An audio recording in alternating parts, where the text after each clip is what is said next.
Hello everyone, welcome back to How to Daily.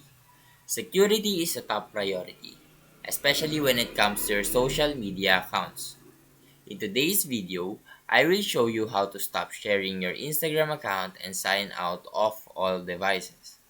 Whether you have logged in on a public device or want to secure your account, these steps will help you keep your Instagram safe.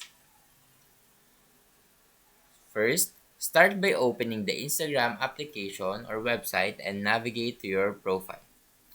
Tap on the three horizontal lines in the top right corner and select Settings. In the Settings menu, find and tap on Security.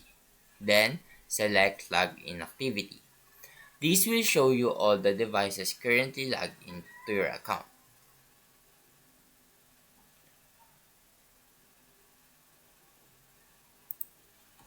Tap on Log out of all sections to sign out of all the devices. This will ensure that no one else has access to your account. And that is how you stop sharing your Instagram account and sign out of all devices. Now, if you found this video helpful, please leave a like and subscribe.